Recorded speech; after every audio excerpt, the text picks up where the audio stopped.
Hi, film festival goers. My name is Bob Lindenmayer. I'm the director of a little film called Making Megaforce. Yeah, a little bit of information about me and that, I suppose.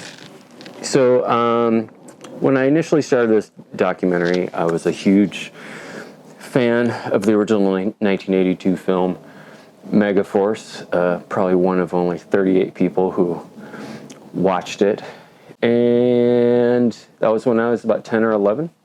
And through the advent of the internet, there's just been thousands, hundreds of thousands of posts and videos about folks, making fun of the original Megaforce, and mostly all for the right reasons, too. Right? It's a movie that is open to being maybe picked on or teased a little bit because of its audacity and silliness, and some would say campiness. And being an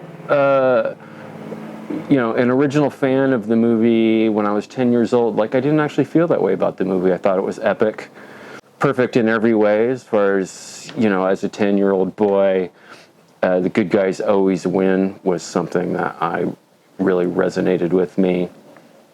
And so, I decided to make a film about kind of the other side of Megaforce and what it meant to people who really loved it. And really, I went after trying to celebrate the film and why maybe it shouldn't be picked on as much as it is. Because the original director, Hal Needham, he made exactly what he wanted to make, right? It's a good film. It's a good tale. It's a good, I don't know if morality tale is the right word, but it's not claiming to be anything other than, the good guys always win and you get to see some cool stuff, and that should not be a bad thing. When I decided to actually direct my first film, which I've never done before, I really wanted to model my film in the same way. So, it started out me just trying to do everything that the original Megaforce did on my scale and budget to hopefully really, show people what it takes to make a movie like this, even if you think it's like a bad film. And so, I started that process, gathering interviews. Okay, I've got to get this guy, And obviously the lead of the movie is international film star Barry Bostwick. And I needed to get him in the film to tell the story about Megaforce. And in interacting with him, amazingly, we just became very close friends in doing these interviews and screwing off together. And so that's when my film kind of changed as far as just kind of a defense of being in Megaforce. I was looking at the early footage that we had shot, and in every scene you kind of see me, kind of following him around like a puppy dog, right? Really wanting to please him, really wanting to show off for him. And as I started to cut the movie, I was just like, oh my gosh, I'm so embarrassed. It really looked like I was desperate for this older male's attention. And so I just started kind of cutting around myself, being so, I guess needy for his attention. And that, parlays into kind of the spirit of your guys' film festival, as far as, it's really easy to say, dad issues, which is the shorthand. My dad and mom got divorced the same summer that Megaforce came out. And so yeah, I was kind of in need of a hero, and like a lot of latchkey kids in the 80s. I went to the movies looking for heroes, maybe even looking for role models, or how to map what being, I don't know, I guess a good man is.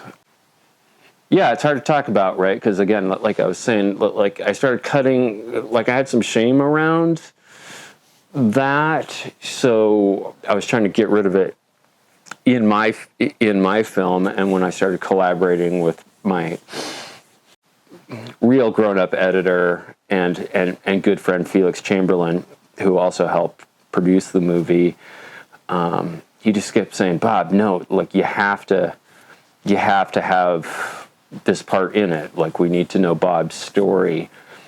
And I was really, I knew that was the right direction for the movie.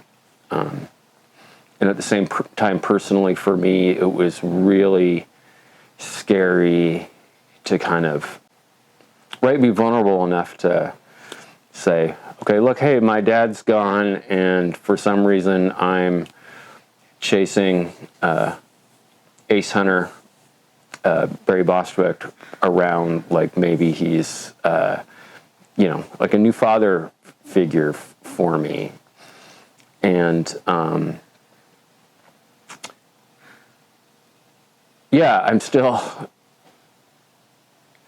still struggling with kind of ownership of that, right? And I mean, the nice thing about the completed film is it does really, I think it really shows that, and hopefully in a loving way, that there are, boys, men, teenagers out there who are, in need of a hero or in need of a mentor, that it is actually possible, right? And maybe you can get some sort of, well, I'll just speak for me, right? Like really getting some healing from that experience, right? And like I'm still bowled over by the idea that, I went into this thing just trying to defend Megaforce, and it really became a journey of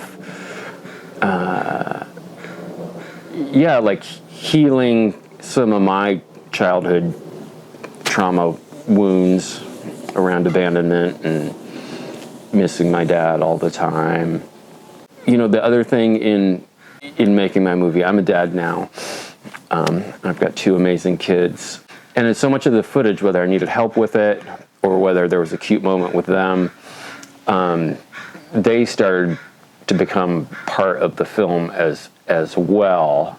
And it became really important to me to kind of show, in my mind, what like a good dad can be. I didn't want to make a film about failures in parenting. Although there's some subtext in there around that. Like, I'm going on and on, I apologize. Like, it's a challenging thing to talk about for me still.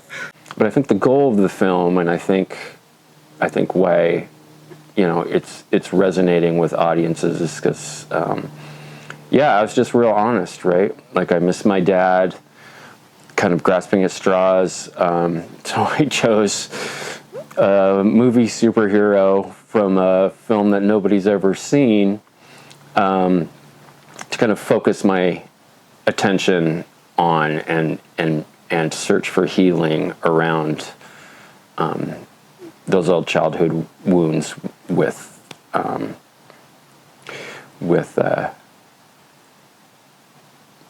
Barry Bostwick, right? Like, what can I say?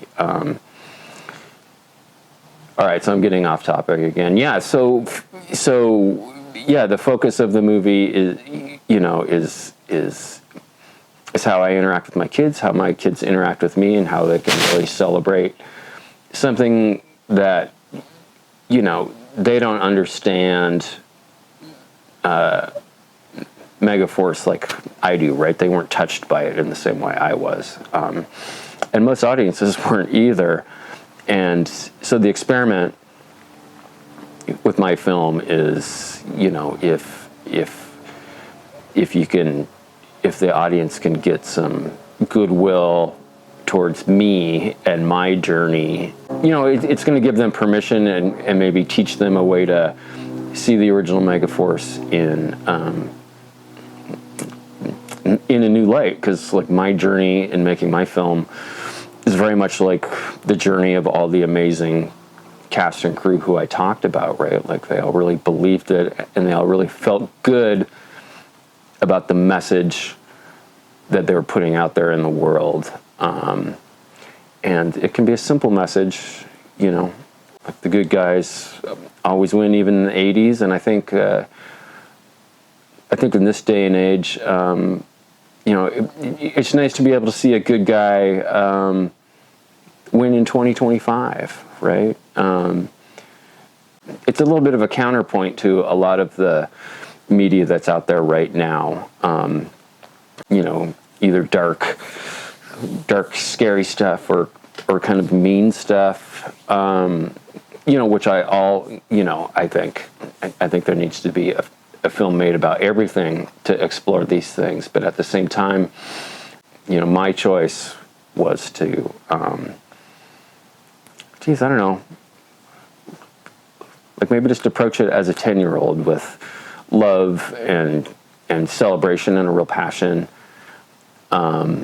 in my 55-year-old body, that you can still be a kid and you can still enjoy simple stories about, this will have to probably be an edit, so I'll figure out how to do that. Yeah, so by the end of my film, obviously Barry and I are good friends, and I bring my kids along to that, and I also bring a lot of my best friends to help me finish the film. And it was really important to me to show how adult men, despite their wounds or despite what the social narrative is out there around how you're supposed to move through the world as a middle-aged man, showing people helping each other, and hugging and having a good time and all working together. Again, like it may be a little, like I hope it's not a fantasy or an alternate reality where, men of all ages with all their issues can really work together and love each other and share and be honest. And that was definitely the case with me and my new movie star dad, Barry Bostwick. There were so many moments where, while interviewing or screwing off with him, that I just had to stop. I literally had to stop filming because it was more important to me to have a connection with this man, a real relationship that at some points the filmmaking was getting in the way of. And so, some of my most cherished moments in making this film are not filmed, right? It was me getting counsel and support and admiration from this guy who is my senior, and just really took great care of me through the whole process. And that care that people gave me in support of something that they didn't really understand or got is the biggest gift I've received by doing this little exercise. Yeah, I hope that's good. I don't know. I ramble on a lot, but I really appreciate the opportunity to share, and I really believe in the festival's conceit and what they're trying to do.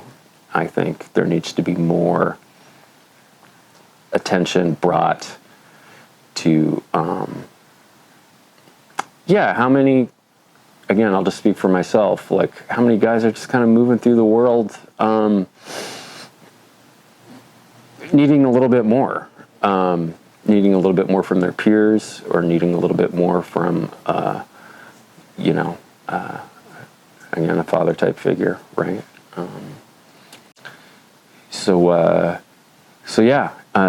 Again, thanks for watching this, if you made it through the whole thing, and I hope you really enjoy my film, and I hope you really enjoy the festival. I think it's really important and so bold to really kind of put names to some of this stuff for some of us guys out there who maybe didn't get what they expected when they signed up for this life.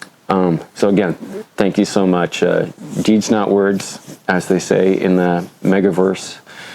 And I hope to, I hope to see y'all at the fest. Thanks a lot.